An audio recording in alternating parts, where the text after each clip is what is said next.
నమస్తే. ప్రస్తుతం మనతో పాటు బీసీ సంక్షేమ సంఘం అధ్యక్షుడు జాజవ శ్రీనివాస్ గౌడ్ గారు. అన్న ముందర శుభాకాంక్షలు. నిజంగా మీరు ఇన్ని రోజుల నుంచి చేస్తున్న బీసీ పోరాటానికి తుది దశ వచ్చిందని అనుకోవచ్చు. ఎందుకంటే ఇంకా ఆర్డినెన్స్ మాత్రమే గవర్నర్ సాయం కూడా అవసరం ఉంటుందని చెప్పేసి కూడా కొందరు మాట్లాడుతూ ఉన్నారు. అంటే ఏం జరగబోతుంది నిజంగా? అంటే మేము 18 నెలలుగా చేసినటువంటి సుదీర్ఘమైనటువంటి బీసీల పోరాటానికి ఇది ముగింపని మేము అనుకుంటున్నాం. ఇది బీసీల పోరాట విజయంగా భావిస్తున్నాం. ఎందుకంటే ఈ పార్టీలు కొంతమంది వ్యక్తులు ఈ రిజర్వేషన్లు సాధ్యమయ్యేటువంటి పని కాదు, ఈ రిజర్వేషన్ల గురించి బీసీలు కొట్లాడుతున్నారు కానీ ఇది ఫలితం దక్కదు అనుకున్నారు. కానీ ఇక్కడ శాశ్వతంగా రిజర్వేషన్లకు రక్షణ రావాలని కొట్లాడినాం. అదేవిధంగా దీనికి కూడా ఒక పరిష్కారం కావాలి, 42% రిజర్వేషన్లు ఉండాలని చెప్పి కొట్లాడినాం. కాబట్టి ఇక్కడ ప్రత్యామ్నాయంగా ఇప్పుడు ప్రభుత్వం ముందు 3 సవాళ్ళు ఉన్నాయి. ఒకటి, ఇలా స్థానిక సంస్థల ఎన్నికలను 3 నెలల్లో సెప్టెంబర్ 30 లోపు ముగించండి అని చెప్పి హైకోర్టు తీర్పిచ్చింది. ఇంకొక వైపు రాష్ట్ర ప్రభుత్వము బీసీ రిజర్వేషన్ల బిల్లును పెంచుతూ ఆ బిల్లును ఢిల్లీకి పంపించి 3 నెలలైంది. ఏప్రిల్ 11వ తేదీన గవర్నర్ గారు ఢిల్లీకి పంపించారు. ఇవాళ జూలై 11, అంటే 3 నెలలైంది. 3 నెలలుగా బిల్లు అక్కడనే పోయినటువంటి బిల్లు మళ్ళీ తిరిగి రాలేదు, దానికి ఆమోదంకి నోచుకోలేదు. ఇవాళ 3 నెలలు పోయిన బిల్లు మూలుగుతున్నది ఢిల్లీలో. ఆ తర్వాత బీసీ సంఘాలుగా మేము ప్రభుత్వాన్ని స్థానిక సంస్థల ఎన్నికలు మీరు పెట్టాలంటే ముందుగా బీసీ రిజర్వేషన్లు పెంచిన తర్వాత ఎన్నికలు పెట్టాలని ఒకవైపు ప్రభుత్వం మీద తీవ్రమైన ఒత్తిడి మేము తీసుకొస్తున్నాం.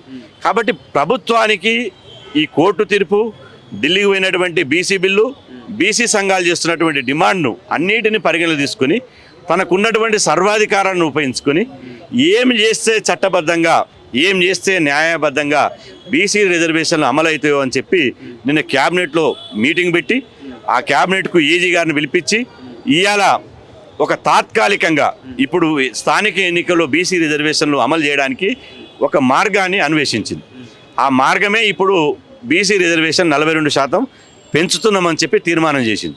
పంచాయతీరాజ్ చట్టాన్ని 2018లో వచ్చినటువంటి పంచాయతీరాజ్ చట్టాన్ని సవరించి దీని మీద ఆర్డినెన్స్ తీసుకొచ్చి గవర్నర్ గారి ద్వారా ఈ ఆర్డినెన్స్ను ఆమోద ముద్ర వేసుకుని ఇలా రిజర్వేషన్లు పెంచిన తర్వాతనే ఎన్నికలు వెళ్తామని చెప్పి ప్రభుత్వం, ముఖ్యమంత్రి రేవంత్ రెడ్డి గారు మొత్తం క్యాబినెట్ చెప్పింది. కాబట్టి మేము విశ్వసిస్తున్నాం, రిజర్వేషన్లతోటి ఎన్నికలు పోతారని మేము అనుకుంటున్నాం.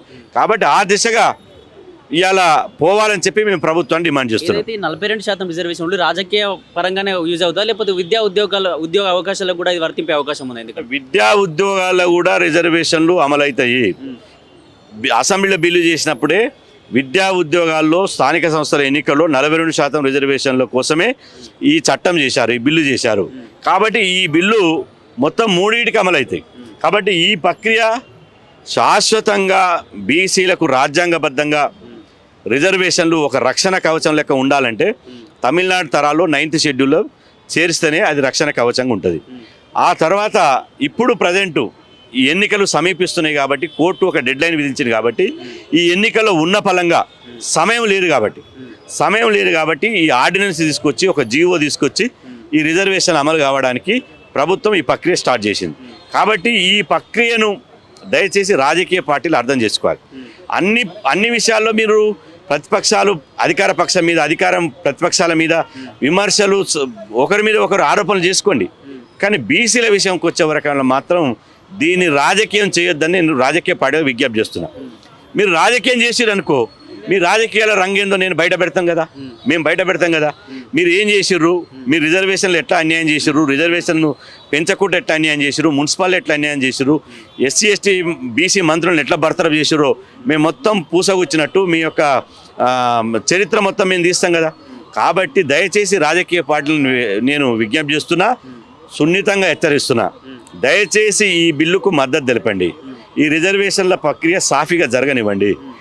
దీనికి బీసీ రిజర్వేషన్లకు అందరూ మద్దతు తెలపండి బేషరతుగా. ఎవరన్నా ఇలా పోవాలని, కోర్టుకు పోవాలని చూసినా వాళ్ళకు నచ్చ చెప్పండి. ఎందుకంటే కోర్టులో కూడా ఏం ఆగేది కాదు. ఇది 2018కు ముందు కులగణన లేదు, 2018 ముందు డెడికేషన్ కమిషన్ ఏర్పాటు చేయలేదు, 2018 ముందు బీసీ కులాల జనాభా ఎంత ఉందో అఫీషియల్గా డేటా డిక్లేర్ చేయలే గవర్నమెంట్.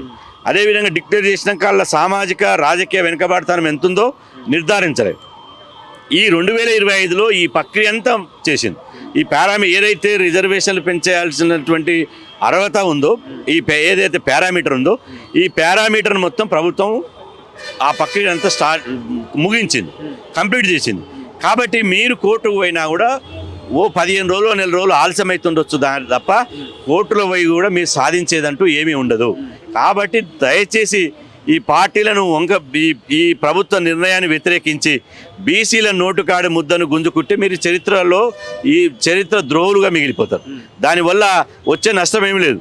కాబట్టి దయచేసి ఈ రాజకీయ పార్టీలు సహకరించాలని చెప్పి మీ ద్వారా 42% బీసీ రిజర్వేషన్స్ ఆర్డినెన్స్ జారీ అయిన వెంటనే అర్ధరాత్రి ఎమ్మెల్సీ కవిత ఇప్పుడైతే బీసీలకు న్యాయం చేస్తా అని చెప్పి ముందుకు వస్తూ ఉంది. చాలా రోజులుగా కాంగ్రెస్ పార్టీ అధికారంలోకి వచ్చినప్పటి నుంచి ఎమ్మెల్సీ కవిత సంబరాలు చేసుకోవడానికి ఏం చేస్తారు, ఎంత చూస్తారన్న నిజంగా? ఇప్పుడు కవిత గారు మేము కులగణన చేయాలని చెప్పి డిమాండ్ చేసినప్పుడు, పోరాటం చెప్పినప్పుడు ఆమె జైల్లో ఉన్నది. ఆమె కులగణన చేయాలని చెప్పి కొట్లాట చేయలేదు. డెడికేటెడ్ కమిషన్ ఏర్పాటు చేయాలని కొట్లాట చేయలేదు. బీసీ కమిషన్ ఏర్పాటు చేయాలని కొట్లాట చేయలేదు. ఆ తర్వాత అసెంబ్లీలో బిల్లు పెట్టేటప్పుడు కొట్లాట చేయలేదు. ఆమె మొదటి నుంచి వచ్చింది కాదు, చివరి దాకా ఉన్నది కాదు, మధ్యన వచ్చింది. పొత్తుల ఇట్టేసినట్టు మేము చేస్తూ బీసీ సంఘాలుగా పోరాటం చేస్తున్నటువంటి, స్వచ్ఛందంగా పోరాటం చేస్తున్నటువంటి బీసీ సంఘాలను ఇవాళ ఉద్యమాన్ని డైవర్ట్ చేయడానికి, బీసీలో వస్తున్నటువంటి చైతన్యాన్ని బీఆర్ఎస్ పార్టీ మళ్లించడానికి ఆమె ఒక ఎత్తుగడ చేసి ఇలా దూరపడ్డది.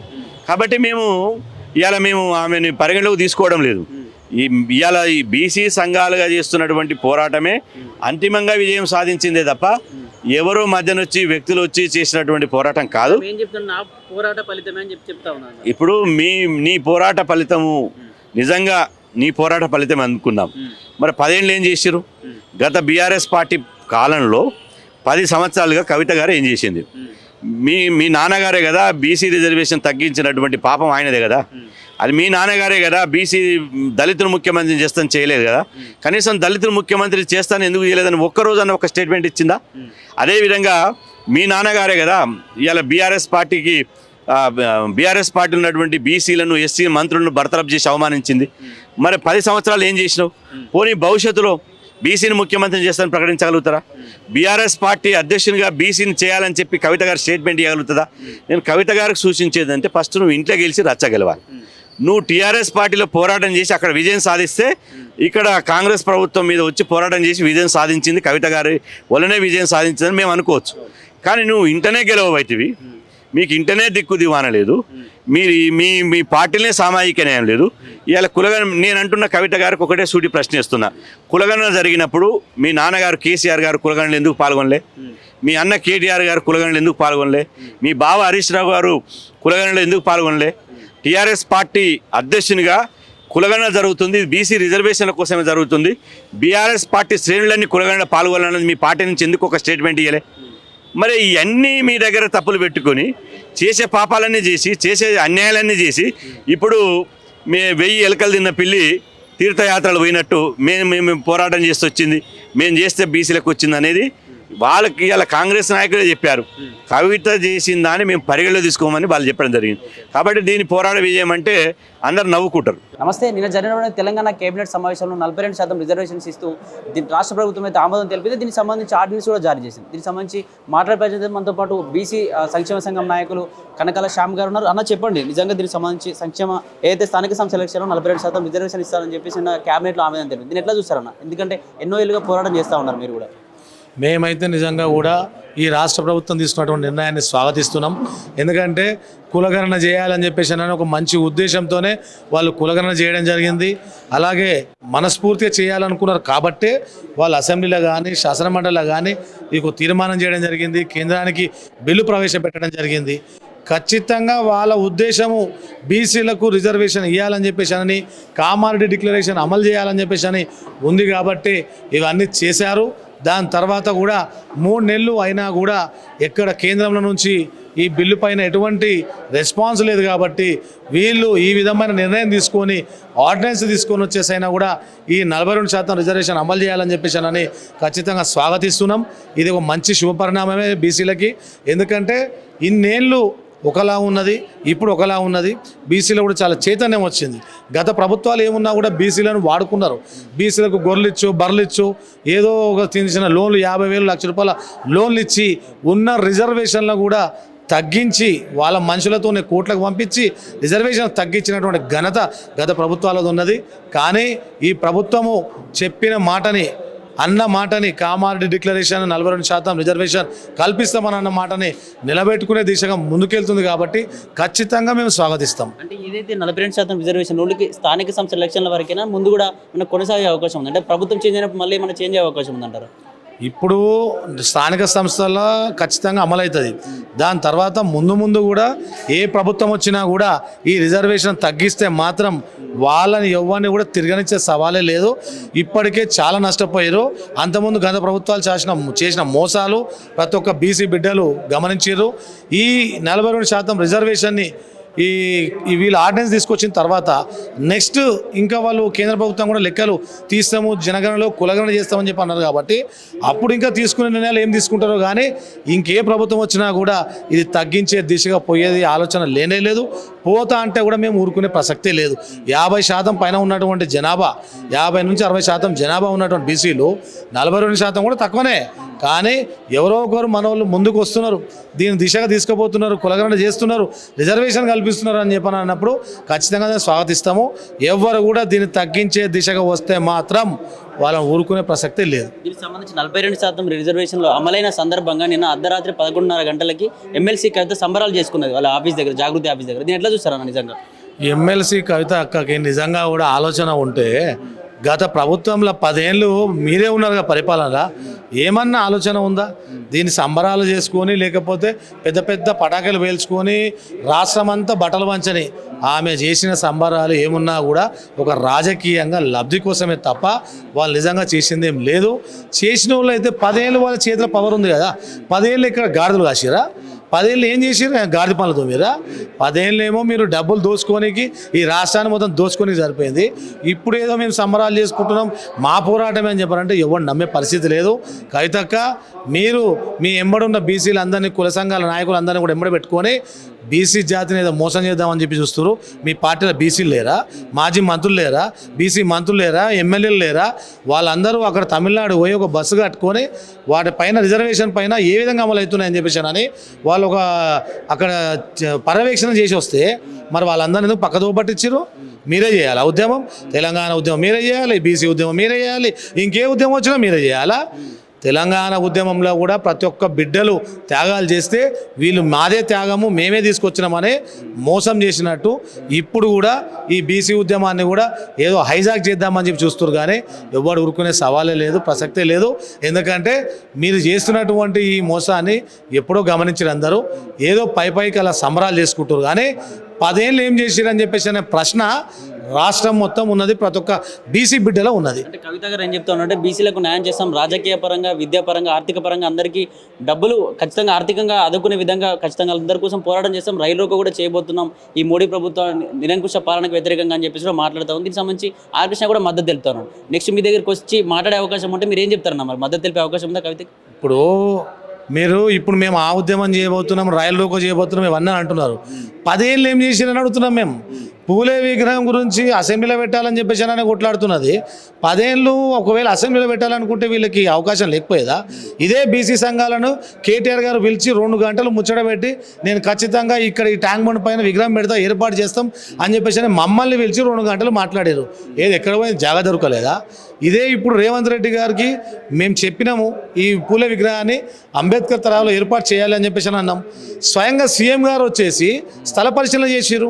అరే కనీసం బీసీల పైన చెయ్యాలని చెప్పేసి చిత్తశుద్ధి ఉండాలి. 10 ఏళ్ళు ఏమో మీరు దోచుకొని సరిపోయింది. ఇప్పుడు మేము రైలు రోకో చేస్తాం, విమానం రోకో చేస్తాం, ఇంకేదో చేస్తామని చెప్పి అంటే నడవదు. ఇక మిగతా వాళ్ళ దగ్గరికి వెళ్ళినప్పుడు వాళ్ళు పార్టీల నాయకుల దగ్గరకు పోయారు మద్దతు గురించి. కానీ మేము ఒక ప్రజాసంఘంగా ఉన్నాం. మాకు నిజంగా బీసీల గురించి ఏ విధంగా పోరాటం చేయాలి, ఎట్లా ఒత్తిడి తీసుకురావాలి మాకు తెలుసు. నిజంగా బీసీ నాయకులే వచ్చి ఒకవేళ పోరాటం చేయడానికి మద్దతు అడిగితే ఖచ్చితంగా వెళ్తాం. కానీ మీరెందుకు పోరాటం చేస్తారు? మీరెందుకు దీని గురించి కొట్లాడతారు? మీ పార్టీలో కూడా లేడా? ఫస్ట్ మీ బీఆర్ఎస్ పార్టీ అధ్యక్షుని బీసీని పెట్టుర్రి, దాని తర్వాత మీ జాగృతి అధ్యక్షుడు కూడా బీసీని పెట్టుర్రి, దాని తర్వాత అప్పుడు నడిపిరి, అప్పుడు మేము మద్దతు ఇస్తాం. అంతేగాని కలబోలి మాటలు ఎవరు నమ్మడు. కవితక్క, మీరు ఏం చేసినా కూడా రాజకీయ లబ్ధి గురించి చేస్తారని చెప్పేసి ముమ్మాటకి చెప్తున్నాం. నమస్తే. ప్రస్తుతం మనతో పాటు బీసీ లీడర్ విక్రమ్ గౌడ్ గారు మాట్లాడదాం. అన్న చెప్పండి, నిన్న క్యాబినెట్ మీటింగ్లో 42% రిజర్వేషన్ అమలు చేస్తూ గవర్నమెంట్ ఆర్డినెన్స్ జారీ చేసింది. దీనికి సంబంధించి ఏం చెప్తారండి? ఎందుకంటే ఎన్నో రోజుల్లో మీరు పోరాటం చేస్తారు కాబట్టి ఏం చెప్తారు దీనికి సంబంధించి? ఏదైతే నిన్న క్యాబినెట్ నిర్ణయం తీసుకుందో అదొక చారిత్రాత్మకమైన నిర్ణయం, బీసీలకు ఒక శుభదినం. ఎందుకంటే మేము పోరాటం చేసి కులగణన జరిపించిన తర్వాత రాహుల్ గాంధీ గారి మాట ప్రకారం కులగణన చేశారు. అదేవిధంగా అసెంబ్లీలో చట్టం చేశారు. అదేవిధంగా గవర్నర్ ఆమోదం పొందాక ప్రెసిడెంట్ దాకా పోయింది. కానీ 3 నెలలుగా ఆ బిల్లు అక్కడనే పెండింగ్ ఉండడంతో బీజేపీ ప్రభుత్వం ఇది చేసే విధంగా లేదన్నట్టు మళ్ళా ఒత్తిడి తీసుకురావడం జరిగింది. మొన్ననే మా సింధన్న గారి నేతృత్వంలో మల్లికార్జున ఖర్గే గారిని కలిసినాం హైదరాబాద్ వచ్చినప్పుడు. కలిసి ముఖ్యమంత్రి గారితో వివరించిన తర్వాత కూడా ఏదైతే ఈ రాష్ట్రంలో ఓ జీవో తీసి ఆర్డినెన్స్ చేసి వెసులుబాటుగా స్థానిక సంస్థల ఎన్నికలకు వెళ్ళిపోవచ్చో, మాకు కావాల్సింది 42%. వాళ్ళు జీవో తీస్తారా, ఆర్డినెన్స్ చేస్తారా, లేకపోతే ఇంకోటి చేస్తారా? కాబట్టి 42% ప్రభుత్వం పోయే దిశగా ఉన్నది. కాబట్టి మేమందరం కూడా ఆనందంగా ఉన్నాం. రాష్ట్రంలో వారు ఇచ్చిన మాట ప్రకారం, ఎందుకంటే గత ప్రభుత్వం కొత్త మున్సిపల్ చట్టం తెచ్చి 33% ఉన్న రిజర్వేషన్ 18% తీసుకొచ్చింది. అప్పుడు మేము కోర్టుకు పోయడం జరిగింది. హైకోర్టు ఆశ్రయిస్తే హైకోర్టు ధర్మాసనం మీ డేటా లేకుండా మీకు కోటా ఎలా ఇవ్వాలి, అసలు 18% కూడా ఏ విధంగా ఇవ్వాలనే అంశం పైన వాళ్ళు తీసుకొచ్చారు. కాబట్టి మేము దాని మీద పూర్తి స్థాయిలో దాన్ని చేసినాము. ఈరోజు 2025లో మాత్రం మాకు ఖచ్చితంగా లెక్కలున్నాయి. ఓ డెడికేషన్ కమిషన్ రిపోర్ట్ ఉన్నది. అదేవిధంగా రాజ్యాంగ సవరణ 74, 78 అందులో మాకు వెసులుబాటు ఉంది. కాబట్టి అదేవిధంగా ఈ 42% రిజర్వేషన్లు వస్తే బీసీలకు స్థానిక సంస్థల్లో లాభం జరుగుతుందని మేము అనుకుంటాం. 42% రిజర్వేషన్ ఓన్లీ రాజకీయంగా మాత్రమే వర్క్ చేస్తాయి, లేకపోతే విద్యా ఉద్యోగాలు కూడా వర్తింపజేస్తాయి ఈ 42% రిజర్వేషన్స్? అంటే వాస్తవానికి ప్రభుత్వంలో మేము కొట్లాడినప్పుడు 42% స్థానిక సంస్థల రిజర్వేషన్లకే. కానీ ప్రభుత్వం బిల్లు పంపడంలో విద్యా ఉద్యోగాలను కూడా ఉంది. అది ఉండాల్సిన అవసరం కూడా ఉన్నది. ఎందుకంటే కేంద్ర ప్రభుత్వానికి చిత్తశుద్ధి ఉంటే మేము కేంద్ర ప్రభుత్వాన్ని కూడా అడగదలుచుకున్నాం. ఎటువంటి డేటా లేకుండా ఎవరు కూడా వారి హక్కుల గురించి అడగకుండానే 10% రిజర్వేషన్లు అగ్రవర్ణ పేదల పేరుతో పెట్టింది. నిజంగా పేదలపైన ప్రేమ ఉంటే పెట్టండి, తప్పులేదు. వాళ్ళకి మేము వద్దని కూడా ఈరోజు వ్యతిరేకించలే. ఫీజు రియంబర్మెంట్ 2008లో మేము సాధించినప్పుడు వాళ్ళకు కూడా 4% పెట్టించినాం. అగ్రవర్ణంలో ఓసీల్లో కూడా మేము 4% పిల్లలకు పెట్టించిన ఘనత బీసీ సంక్షేమ సంఘం దక్కుతుంది. కానీ ఈరోజు మేము ఏమంటున్నామంటే 42% కాదు మాకు రావాల్సింది వాటా, 50% వాటా దక్కాలి మనకు. కాకపోతే 50% సీలింగ్ అనే ఒక అంశం ఉన్నది. కాబట్టి 42% వాటా వీళ్ళు ఇస్తున్నారు. కాబట్టి మేము ఆడికి ఎందుకు అవుతున్నాం, సరే మొదటితో ఒక స్టెప్ జరగని తర్వాత మాకు రావాల్సిన మేమేంతో మాకంత వాటాతో ముందుకు పోతామని మేము కోరుకుంటున్నాం. కాబట్టి 42% వాటా మాకు దక్కాల్సిందే. అందులో ఎటువంటి ససమేస లేదు. 60% మేము జనాభా ఉన్నాం. కనీసం వీళ్ళు ఒక మంత్రిత్వ శాఖ పెట్టలే కేంద్రంలో మాకు, లేదా ఒక ముస్లిమ్స్ పేరు మీద లేదా ఇంకొక కులాల పేరు మీద ఇది నెట్టివేసే ప్రయత్నం చేస్తారు. అసలు జీవోతో పని లేకుండా కూడా మీరు 9th షెడ్యూల్లో పెడితే బాధ ఉన్నది కదా తమిళనాడు తరహాలా. ఎందుకు పెడతలేరు? 76% రిజర్వేషన్లు అమలు అవుతున్నాయి తమిళనాడులో. ఇక్కడికి వచ్చేసరికి తెలంగాణలో ఎందుకు 50% సీలింగ్ పెడతారు? ఆ సీలింగ్ పెట్టడంలో కూడా బీసీలనే ఎందుకు మీరు అన్యాయం చేయదలుచుకోరు? కాబట్టి రాష్ట్ర ప్రభుత్వం ఏదైతే నిర్ణయం తీసుకురో దాన్ని పూర్తి స్థాయిలో హర్షం వ్యక్తం చేస్తున్నాం. రాష్ట్ర ప్రభుత్వానికి ధన్యవాదాలు తెలియజేస్తున్నాం. తెలంగాణ కేబినెట్ ఆమోదించగానే కవిత అర్ధరాత్రి సంబరాలు చేసుకోవడం ఎట్లా చూస్తారన్న? కవిత గారు సంబరాలు చేసుకోవడం వెనుక కవిత గారిని అడగాలి ఏ రాజకీయ దురుద్దేశం ఉందో. ఎందుకంటే ఈ కులగణన ఉద్యమానికి కవిత గారికి ఎటువంటి సంబంధం లేదు. పోనీ ఆ కులగణన అంతకుముందు వదిరాజ్ రవిచంద్ర గారు కావచ్చు, మా శ్రీనివాస్ గౌడ్ గారు కావచ్చు, లేదా మా మధుసూదనాచారి గారు కావచ్చు, ఎల్రమణ గారు కావచ్చు, ఇలాంటి పెద్దలంతా తమిళనాడు పోయి అధ్యయనం చేసి రిజర్వేషన్ల మీద ఒక కమిటీగా ఏర్పడి పోయొచ్చారు. బీసీ నాయకులు ముందుకోసం మేము ఆహ్వానిస్తాం, ముందుకోసం. సరే వీళ్ళు కూడా చేస్తే మేము తప్పట్లేము, కవిత గారిని చేయొచ్చు. కానీ ఈరోజు బీసీలు గుర్తొస్తారు కదా, ఈమె ఢిల్లీలో మహిళా బిల్లు మీద కొట్లాడింది కదా, ఆ రోజు బీసీ మహిళలకు సబ్ కోటా కావాలని ఎందుకు అడగలే? పోనీ వీళ్ళ నాన్నగారు హయాంలో 10% అగ్రవర్ణ పేదలకు రిజర్వేషన్ తెచ్చారు కదా అన్యాయంగా. మళ్ళీ ఆ రోజు బీసీలకు కూడా ఇంతే శాతం రిజర్వేషన్ వీళ్ళకు కూడా కావాలని చెప్పి ఎందుకు అలా పెట్టియలే? ఆర్థికంగా వెనుకబడ్డ బీసీలను కూడా ఇలా కలపాలని ఎందుకు వాళ్ళు రిపోర్ట్ తయారు చేసి కేంద్రానికి పంపలే? అంటే ఈరోజు రాజకీయంగా మీరు అధికారంలో లేరు కాబట్టి బీసీలు గుర్తొచ్చిర్రా? రాజకీయంగా మీరు ఏదో ఒక మీకు ప్లాట్ఫామ్ కావాలి కాబట్టి ఆ టీఆర్ఎస్ భవన్లోనేమో వాళ్ళు రాలిస్తలేరు పాపం. వాళ్ళు ఏంటంటే వాళ్ళ దాంట్లో ఎక్కువ జనాభా ఈమెకు ఇబ్బంది పెడుతున్నారు కాబట్టి ఇది వచ్చారు. మేము కవిత గారు రావడంలో తప్పంటలేం, కానీ ఈ సమయంలో వచ్చి మా విజయం అనడం మాత్రం ఇది తప్పు. సరే వాళ్ళు చెప్పుకొని మాకు తప్పు లేదు. మాకు కావాల్సింది బీసీల యొక్క లాభం, బీసీల ధర్మంగా న్యాయంగా దక్కాల్సిన వాటా దక్కుతుంది కాబట్టి మేము సంతోషం వ్యక్తం చేస్తున్నాం. ఇక వారి అభిప్రాయం వాళ్ళ ప్రజలు గమనిస్తారు. ప్రతి ఒక్కటి దీని మీద ఎవరు ఉద్యమం చేశారు, ఎవరు కొట్లాడుతారు, జ్యోతిరావు పూలే స్టాచ్యూ కావాలని ఇప్పుడు అన్నారు కదా, అధికారంలో 10 సంవత్సరాలు ఉన్నారు. కేటీఆర్ గారిని స్వయంగా మేమే కలిసినాం, మీకు రికార్డ్స్తో సహా ఇస్తాం. ఆయన 2 ఎకరాలలో పూలే ఉద్యానవనం పెడతా అన్నాడు. ఏడిపోయింది జ్యోతిరావు పూలేది? పెట్టలే కదా. కనీసం ఒక బీసీ భవన్ ఇవ్వలే. ఎందుకంటే బీసీలను గొల్ల కుర్మలుగా, గౌడ్లుగా, యాదవులుగా, ముదిరాజులుగా అనేక కుల భవనాలు ఇచ్చారు. ఎందుకంటే వీళ్ళు ఎప్పుడు విడగొట్టాలి, ఒక్క దగ్గర వీళ్ళు కలవద్దు అని చెప్పి కుల భవనాలు ఇచ్చి బీసీలను ఇంకా డివైడ్ చేసారు తప్ప ఒక బీసీ భవన్ కూడా ఏర్పాటు చేయని చరిత్ర వాళ్ళది. కాబట్టి వాళ్ళు బీసీల గురించి ఎంత తక్కువ మాట్లాడితే అంత మంచిది.